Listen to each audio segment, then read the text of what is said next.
Hi and welcome. So I'm here with three lovely ladies that I have known for quite a while now. So I have got Dr. Krista Cooper, Hanifa Mohammed, and Sevilla Morgan. I'm going to let everyone introduce themselves, but I just thought I'll just start by letting you know why we're all here. So I have a lot of conversations around religion and childlessness, and having a lot of experience from Black women and how we process our childlessness through the church, whatever means. And I thought it'd be really interesting to get these women together and have a conversation about it, because I have my own thoughts and my own opinions around it, but I thought it'd be really interesting to have a conversation with other women to see their thoughts, their experiences and their opinions around God and their beliefs and childlessness, and how this has impacted or helped them deal with their grief. So I will start by asking each lady to introduce themselves. So Krista, I'll start with you. Okay. I am Dr. Krista Cooper. I am an assistant professor of social work in the U.S. And you're in Michigan? I'm in Michigan, yes. Lovely. So Hanifa. Hi there, I'm Hanifa Mohammed. I'm a social worker, registered social worker. I'm also an empowerment life coach and an author. I live in Bedfordshire in the UK, and this is where I am now, speaking from. Sevilla. Well, hello, my name is Sevilla Morgan. I am in Florida. I was raised in New England and I was born in the Caribbean on the island of St. Kitts. And so enjoying the 100-degree heat here in Florida. And I podcast about the childless not by choice experience, but the podcast, helping and speaking to the childless not by choice demographic, that's my passion. And I'm Yvonne John. I am based in Bedfordshire too, not far from Hanifa. Very jealous of the weather you guys are having in the US, so I'm not even going to dwell on that because it's quite cold here. But thank you for bringing your joy and your sun to this conversation today. Now, I'm so prepared that I didn't actually prepare any questions for this, but I thought it'd be really great just to have an open conversation and just see how it all goes. Now, for me, religion has in some ways played a big part of my life, because I was brought up as a Catholic, and in my late 20s, as a result of somebody very close to me dying, I entered and joined a charismatic church, and I was there for around 10 years. I was part of the choir and very active in the church. But one of the things I found is that I wasn't accepted for who I was, and I had many messages of not feeling good enough.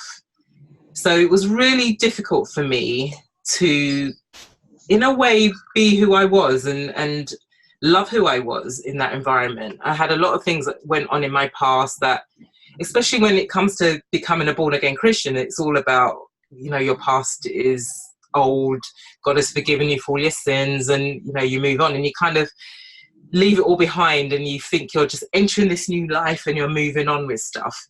And I found that when I left the church, I went on this journey and I really had to discover who God was for me. And in some ways, I've redefined that meaning for myself.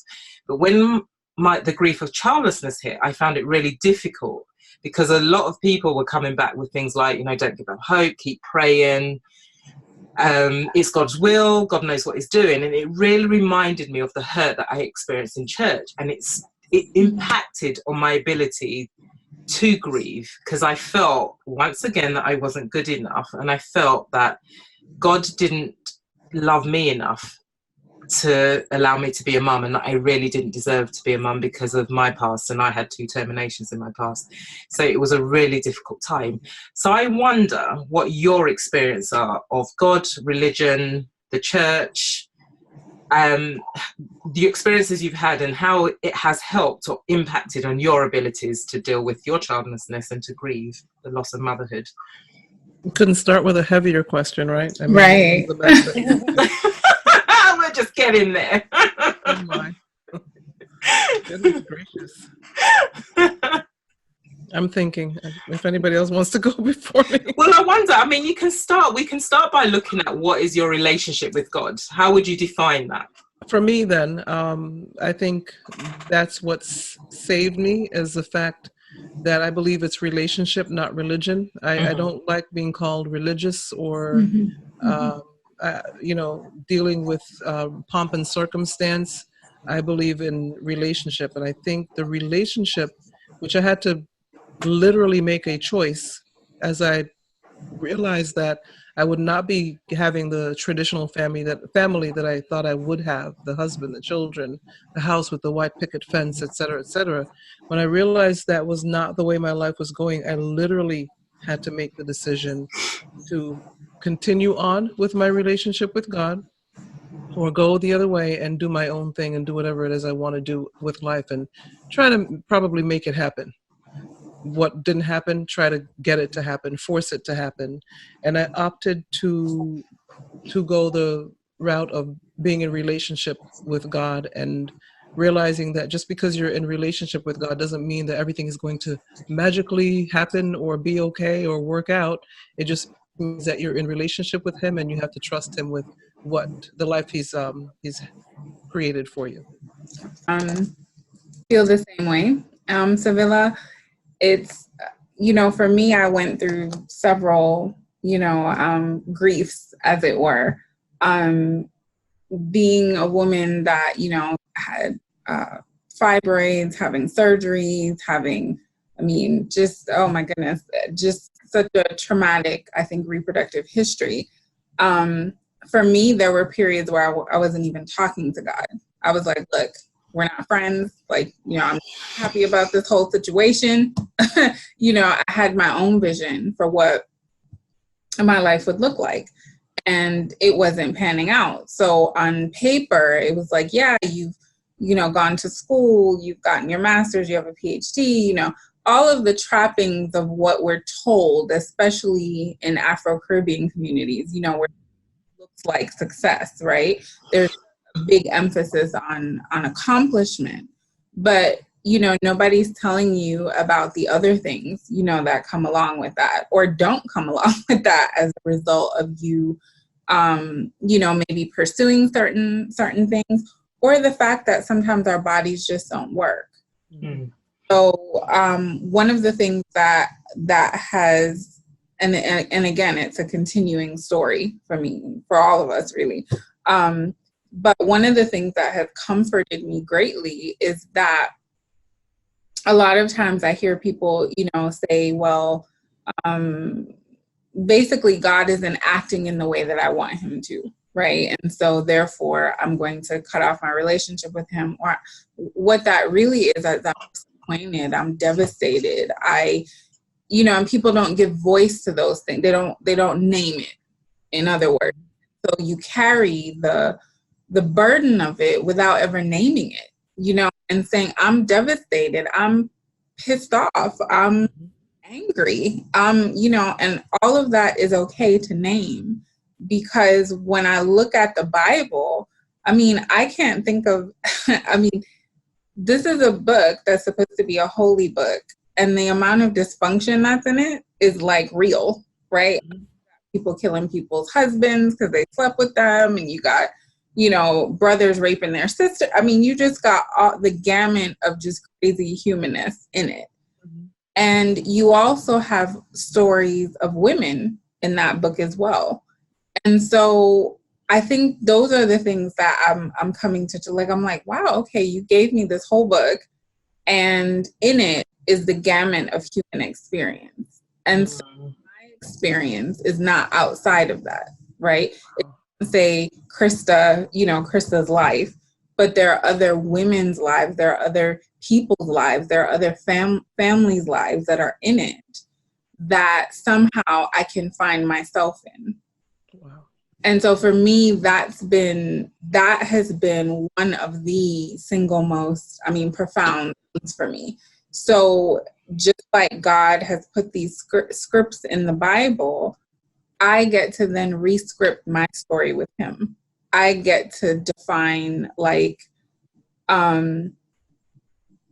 who he is to me, and how he functions. And kind of piggybacking on what Sevilla said is that I think it really is it's just experience. I think it really is experience. It is relationship. And another way I look at it is that if I'm not married, but if I was married and I was married to a long time, excuse me, to someone, if I think of the first day I got married to that person all the way, let's say I was married for 20 years, can you imagine the things that would happen in that 20 years? Some of it would be amazing. We would look and be like, oh, I just love you, you know, whatever. And then you'd be like, I want to kill you. I don't even like you. Like, you know, you're crazy. You know, you would have the gamut of experience with this person. And some of the things that you faced with them may be extremely traumatic. And that could be because of that person, or it could just be the life experience, the collective life experiences that you have with the person. So I kind of look at my relationship with God like that, you know, where, you know, I think, wow, okay, I'm on this earth, I'm on this journey, I'm traveling, I have no idea what's up ahead of me, no idea, right? But I can walk with you along this journey and know that, unlike, you know, human beings, you're not going to leave me, you're not going to, you know, but it's a daily choice. Because if I was married, I could get up tomorrow and be like, I don't want to be married to you anymore. I mean, so sorry, that was a little long, but no, it's so interesting, very interesting. I don't know, I wonder what you think, Hanifa. I was really interested in the stories from Sevilla and Krista, and just wanted to say that it just got me thinking about my own relationship with God.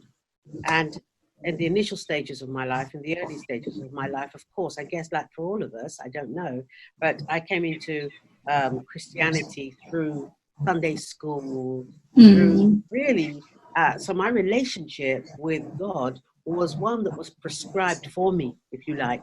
I had not much of a choice about going to Sunday school, going to church 3 times a day on a Sunday, twice during the week, and all of that. So God was very much a feature of our household, at least for my stepmother and us as 3 children as we were at that time. So we actually didn't have a choice about how that relationship went, but we just knew, I guess, we just knew that there was a God. I'll speak for myself. I won't speak for my siblings. I just knew that there was a God. Okay. But as I grew up, and I'm still growing, as I have grown up, I've been in and out of Christianity. And I now no longer consider myself to be a Christian as such. As Yvonne pointed out, I now I'm a Muslim. I've reverted, and I see it very much as reverting to Islam, because I believe that Islam, for me, Islam is a continuation of my Africanity. I believe that Islam was there long before the Arabs, if you like, brought it to the world. And as we were the first people, in my view, as Africans on this earth, then I believe that we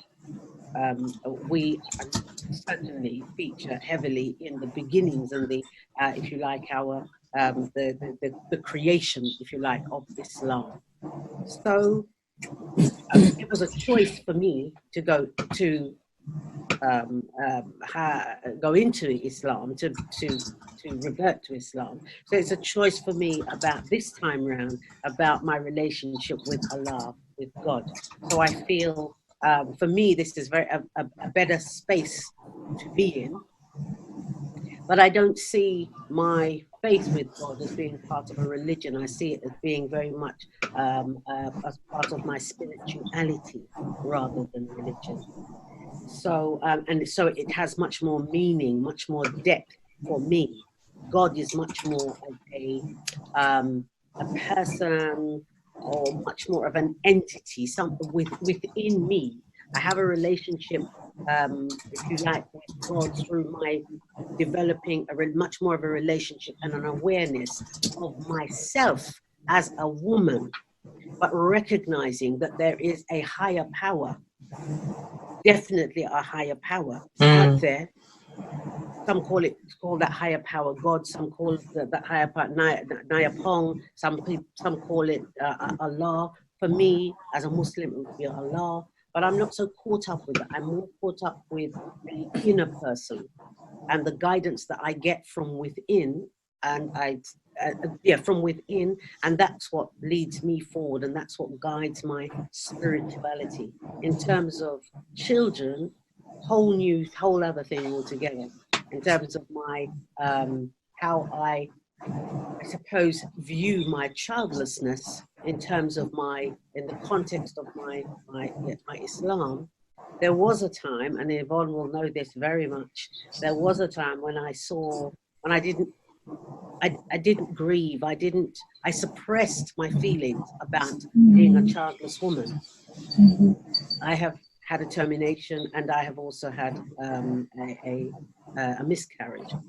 So I'm 66 now, and I realized some years ago, therefore, that I would not have a child.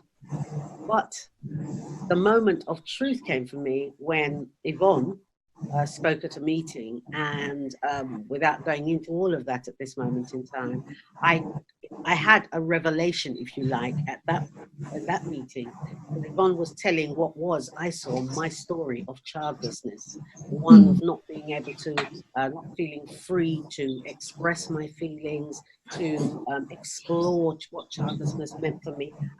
But I knew that there was an emptiness inside of me that was so deep, and I was in such pain.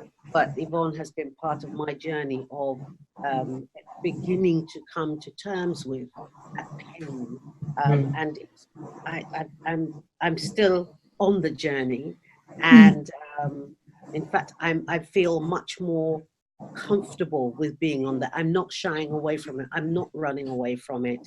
There's still a lot of pain, but there's also some joy and moving towards acceptance of something that I wouldn't even acknowledge, let alone accept once upon a time. So this is a very interesting part of my life journey.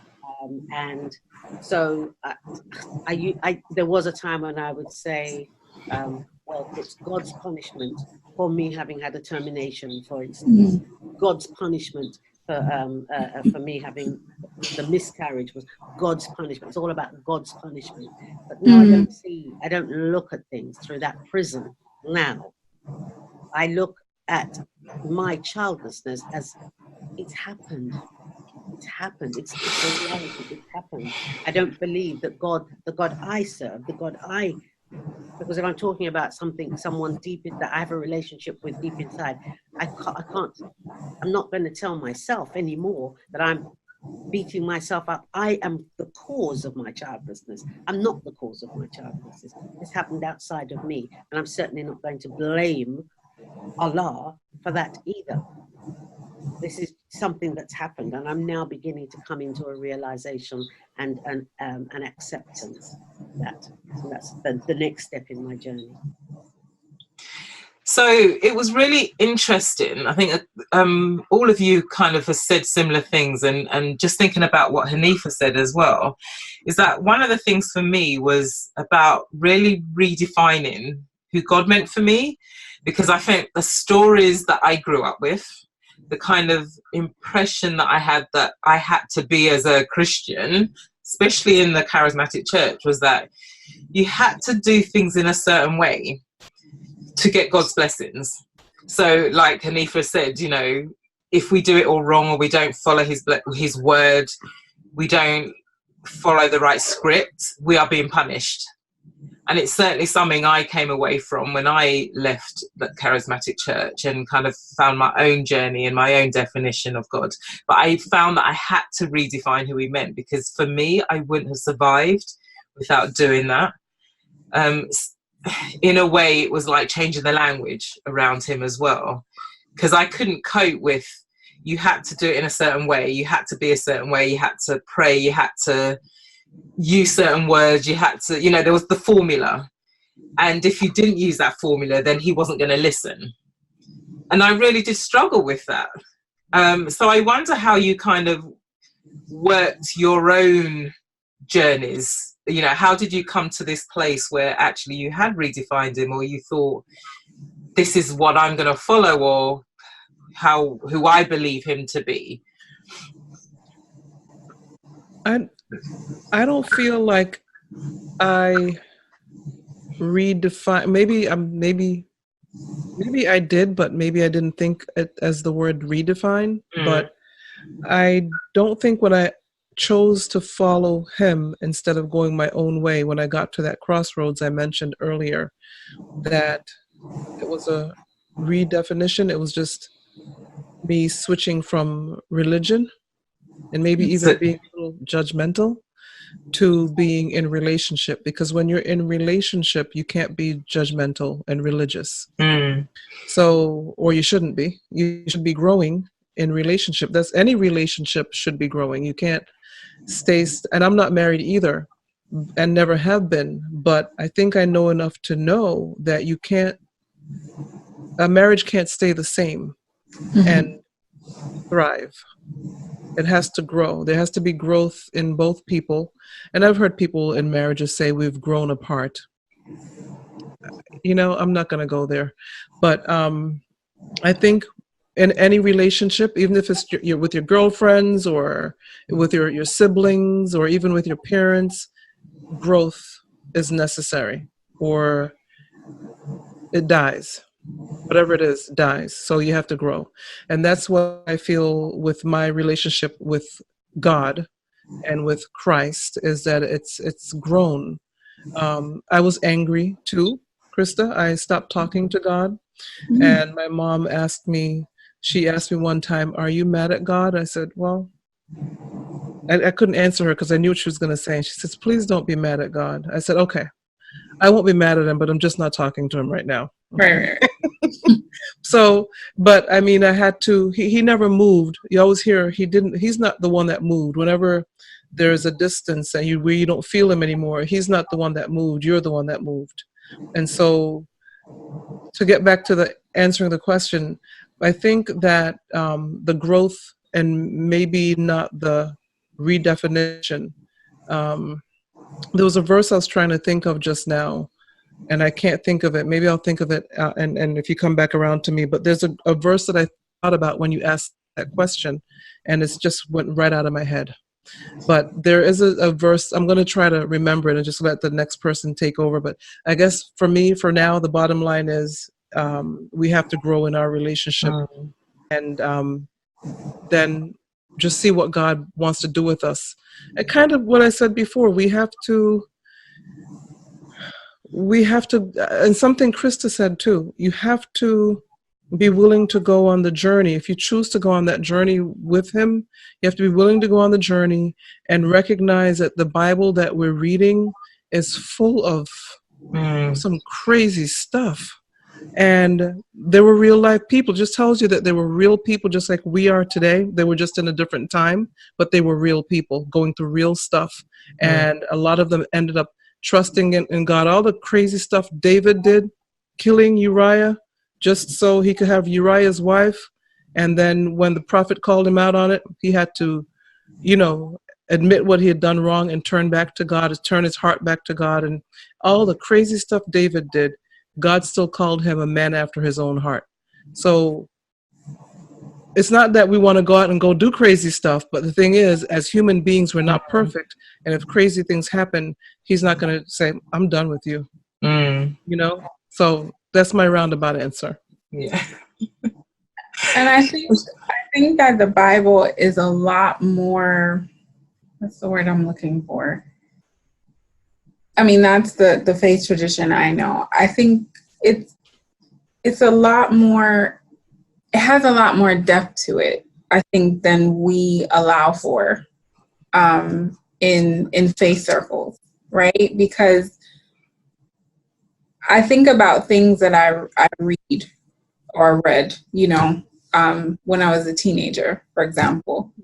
And I read the same thing now, and sometimes I'm like, I like that. Like, wow, I don't even like that anymore, or I read something and I thought I understood it, but now I'm coming to it with a completely different lens because I've had experience, so the way in which I read it is completely different. And I think that's how my relationship with God has been. It's like at one point, of course, early on, you are not, and Hanifa, you spoke to this, that, to some degree, we don't have a choice when we're young because you have caretakers, you have your parents, you have, and you don't have the filters, right? Because you're that's why they call it your formative years for a reason, right? So you're forming your outlook on life, about God, about anything really, by what you are exposed to, right? As you get older and you start to, get life experience and, question things and, that type of thing, you form your own, your own opinion. But I think that, relationships, should be progressive. If you think about your best friend or somebody that you've been friends with for a long time, I have friends that I've had since high school, and we've all had different life experiences, but yet somehow we still come back to that same point. We still have enough common ground between us that we can still be friends. But there are people that I was friends with that's not the case. And we've just, I don't know, life or whatever. But that common ground, I think, is where, we meet, and changed. We've accommodated change in us, but then we have enough commonality that the love is still there, the desire to have that person's back and they have your back, and that all of that is there. So I think that I understand it, and I just, people, we do so much hurt to each other in the name of religion or in the name of God. We project our stuff, onto God, and sometimes I think he's like, really, are you serious? But it does such harm. Yeah. Because and we don't acknowledge that, feeling. Sevilla, when you were talking about your mom, and you were saying, she asked you if you were angry, and you were like, no, I'm just not talking to him. It goes back to that point about naming, being okay to say, this is my truth. I'm hurt, angry, I'm upset. I've been abused by the church, or in the name of religion, and in the name of God, in the name of this person, this entity that I have a relationship with, right? And I think that the damage that does is what we take on. But equally as important is, if you have a relationship with somebody and it hasn't been tested, then how do you really know? Yeah. How do you really know that your relationship is solid? Well, if I go back to my example of marriage, couples have challenges. They've got that happen.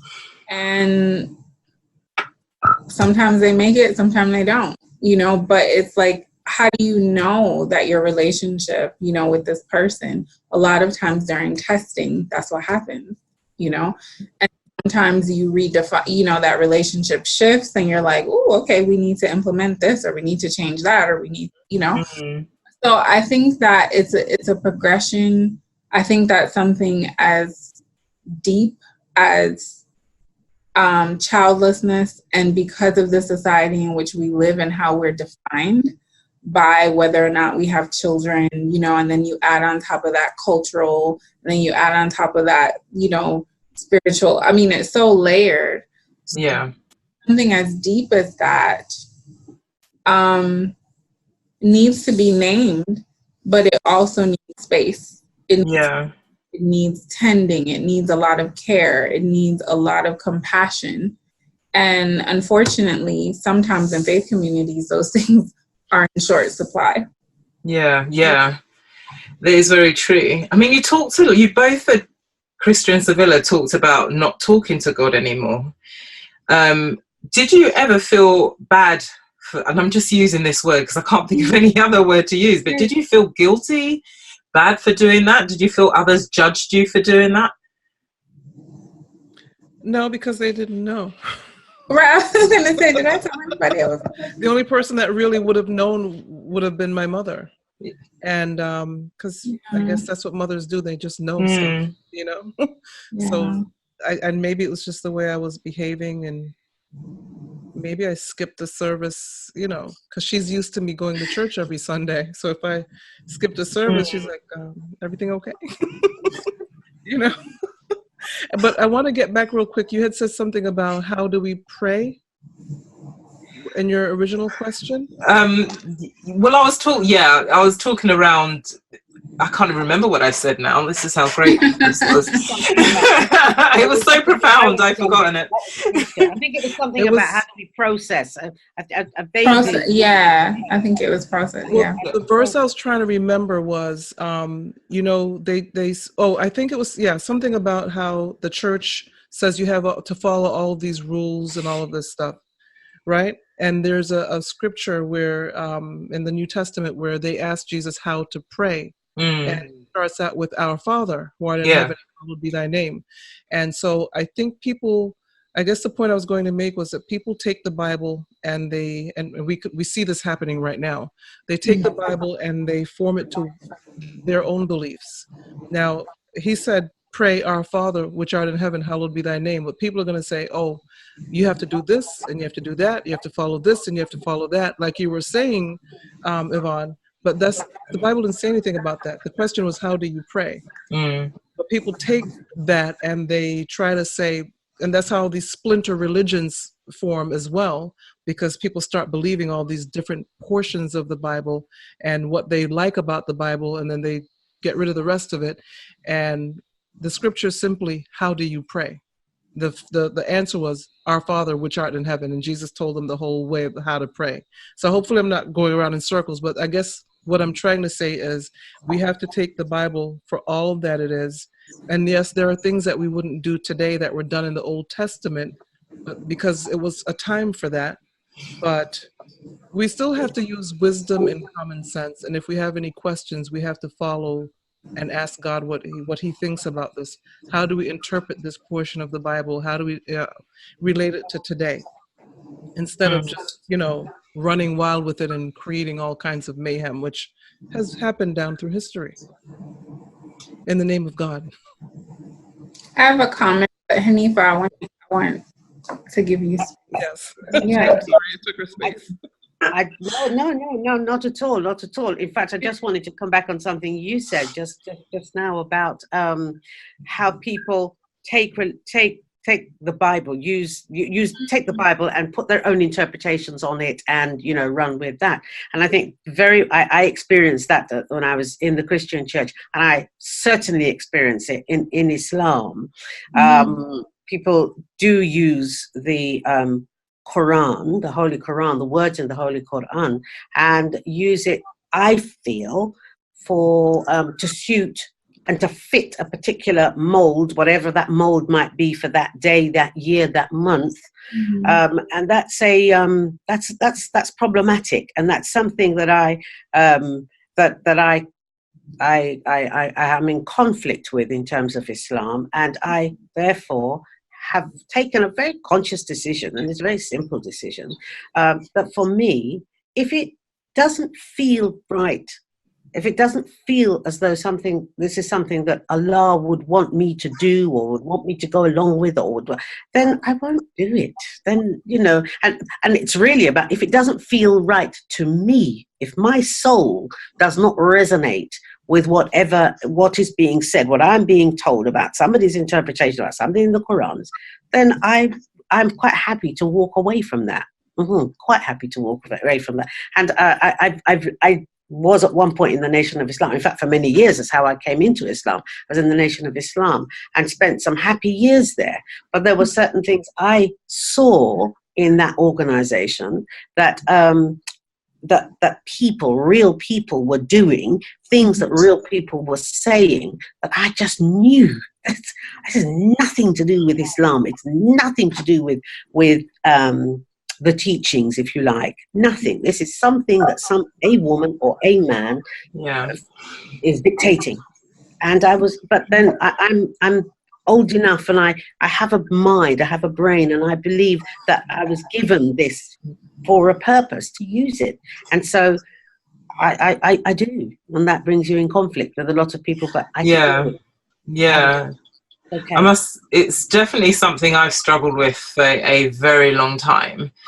You know, I have this saying that God doesn't play chess. So I from the teachings that I had, and the way that when I was in the church was told that I should follow God and the scriptures and whatever, it was almost like you just, you know, as I said, there's a formula and you do it in a certain way. And if you pray, and he will answer you, and he will do this and he will do this. So, you know, in a way, he would give people and do things for people because they're asking them in a certain way, in the right way, and things like that. And I always felt like, well, that didn't happen for me. And I came away and went on my own journey, and this is why I call it redefining what he meant for me, because I came away thinking, well, if he created me to be who I am, with this mind, being able to think, being able to feel, and in a way assess the situation and think, hang on, that doesn't seem right to me, why would he punish me for that? And I struggled with a lot of these teachings, because it was almost like, if you do things in the right way, you'll be blessed, and if you do things in the wrong way, you'll be punished. And I always felt like I was being punished, and I always felt like I wasn't good enough, and I couldn't understand how he would create me to be me in all my glory, to only say I was wrong or I'm being punished. It just didn't, it made no sense. And I struggle with that. And I still struggle with it now, from the point of view, I hear other people talking like that. But for my own journey, I know, well, that's not who I am. It's similar to what you said, Hanifa. It doesn't feel right. I'm not going to do it. But I know a lot of people, you know, I call myself a Christian, but I know there's a lot of people out there will say, well, I'm not, because I don't follow that formula.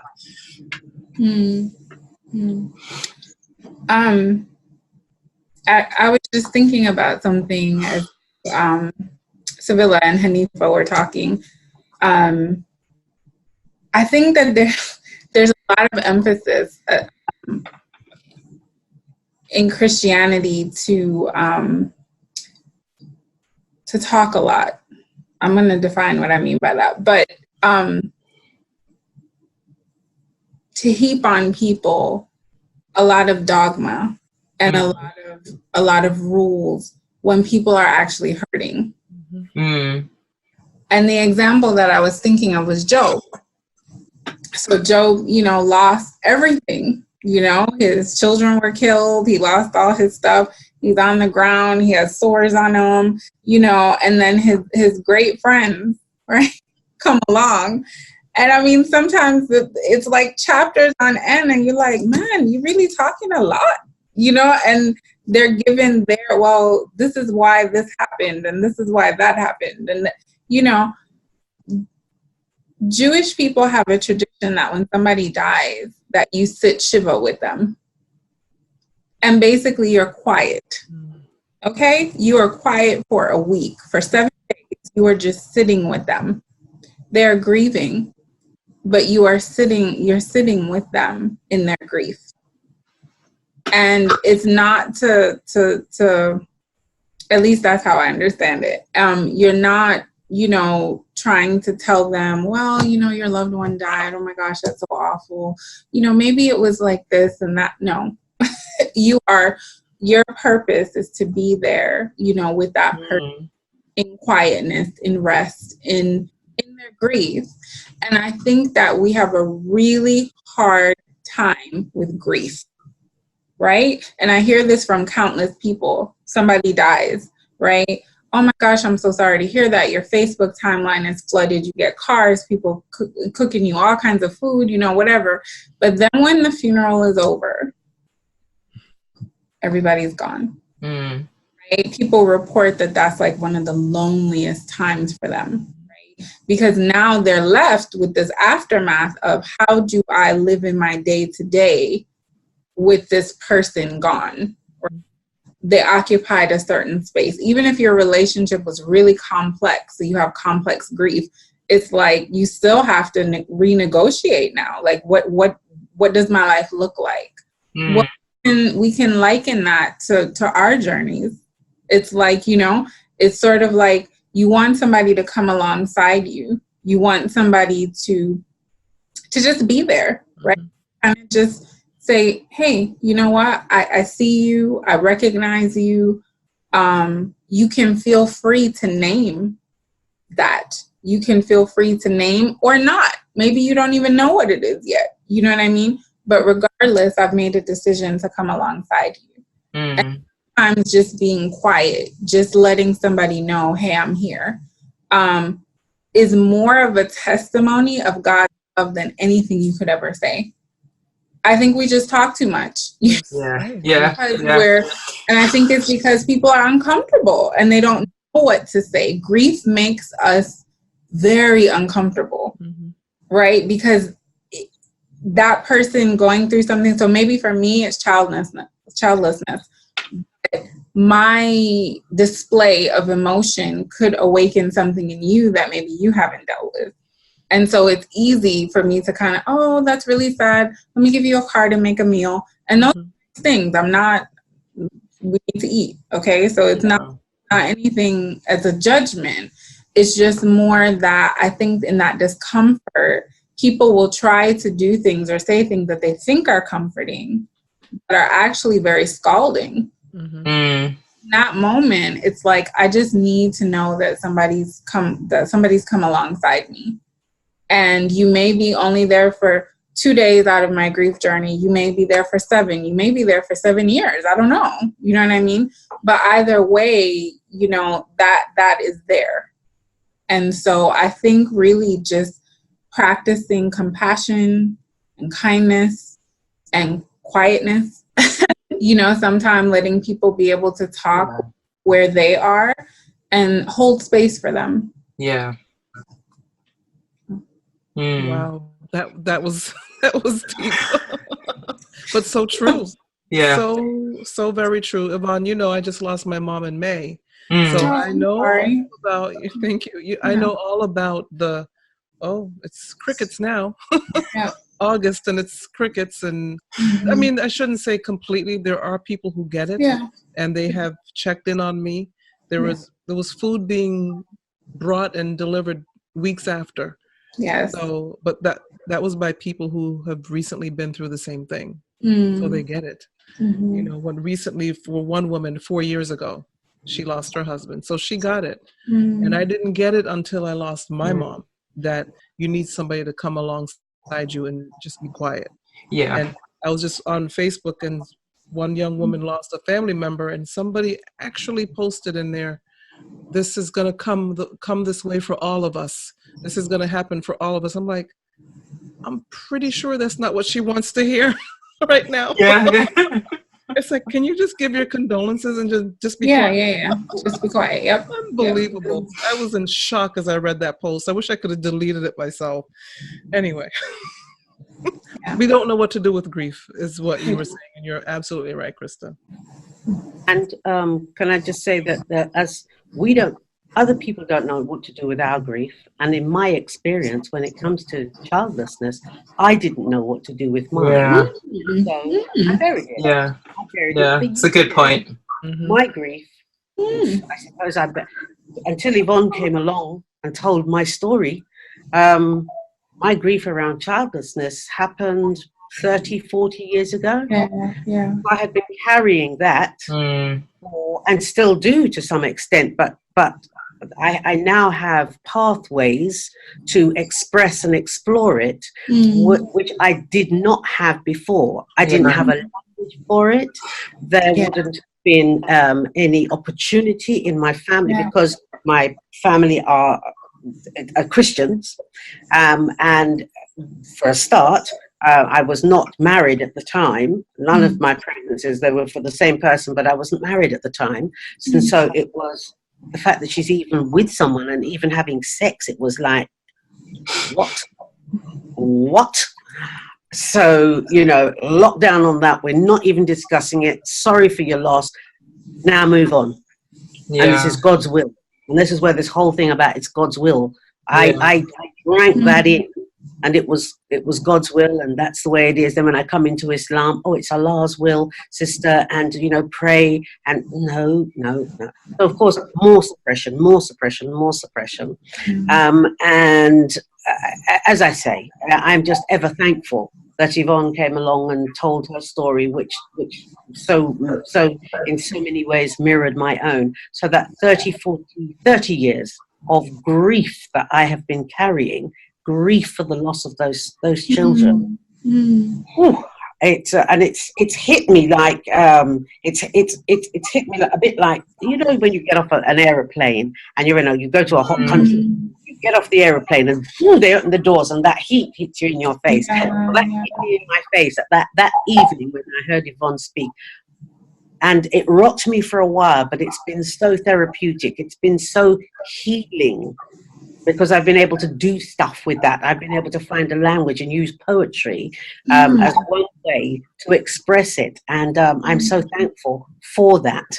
I know that my sisters in Islam, I don't believe my sisters in Islam would necessarily be able to hear my grief in the way I would want them to hear about it. They would want to go to prayer, I think, or tell me to go to prayer, go to the Quran, read about it in the Holy Quran. It's not what I want to do. Actually, I would rather like to talk about how I feel, her sisters. I would rather talk about it rather than sent to the Holy Quran. So that's what I say about that. I think I didn't have a language for it. So not only did other people shut down, I did too. Yeah, I mean, there's so many interesting things that have been said. And I'm so grateful for your thoughts and your comments around it. I'm very conscious of the time and we're running out on this Zoom call. So what I'd like to do is just invite you to just leave a closing remark, just to kind of sum up what you've thought and what you've got from the conversation. There's so much more that we could say, and I'm probably going to have to do a part 2 at some point because, there is a lot here. This is by no means the end of it. And I'm hoping that people will get a lot out of this for themselves as well.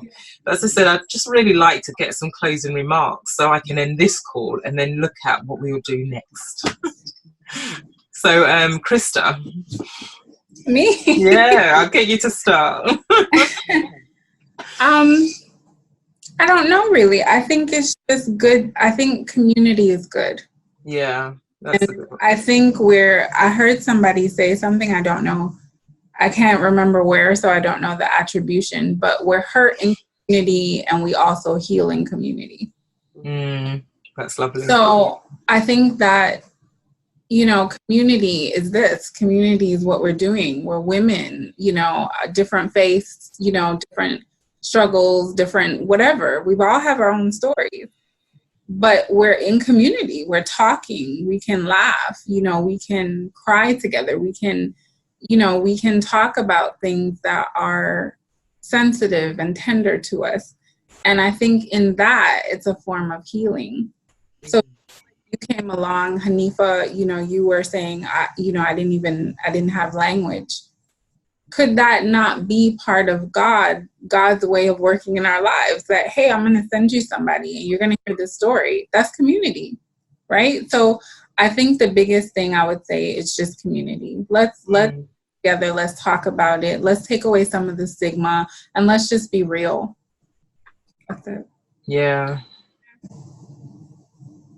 Do you want to add anything, Hanifa? I would just say that it's so totally Sevilla, is it? No, Krista. Yes. Krista. Absolutely. Absolutely. Yvonne was the voice Mm-hmm. that whoever, Allah, the creator, the universe, whoever brought along, Mm-hmm. that he embodied that person that I needed Yes. to Absolutely. begin to express, to make the connection with what I was feeling, and that for the first time, and then begin my journey. So I would say thank you so much, and thank you, sisters, for this opportunity again to talk about this whole experience of childlessness and the church, and Thank you too. Sevilla, we have a couple of minutes.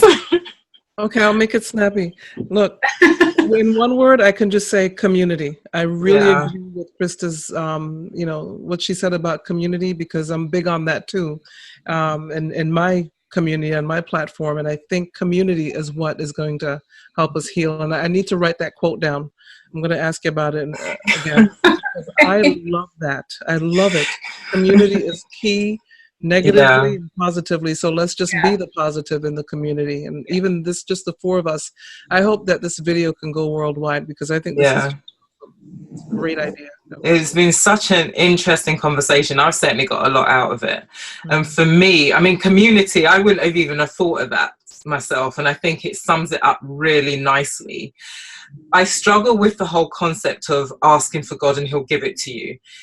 I personally believe he has given us everything we need. And when you said community, it reminded me, for me, it just solidified the fact that he has given us everything we need. And if we allow ourselves, we will experience it. So, without not talking to this person because they don't believe the same things as me, or God didn't send them, or things like that, if we take all of that away and allow ourselves to experience and be a part of it, and to talk and to hear and to listen and to learn, we will grow, and we will continue to grow, and that community will just get bigger and bigger, and the support system is there, and it is there. And I think, us being open to it, just like Hanifa said, she heard me talk and I allowed myself to talk so that she got the message and she could do something with it. We've all connected because we've been open to having conversations. Being this vulnerable just allows the magic to happen, and I'm so grateful that I myself are on this journey and you guys have been on this journey with me. So thank you for being part of my small community here, that we can open up and have a bigger community out there. It's been such a pleasure, and I'm so grateful that you've joined me on this conversation today as well. Thank you so much. Thank you. Thank you, sister. Stay well. And you. Bye. Bye.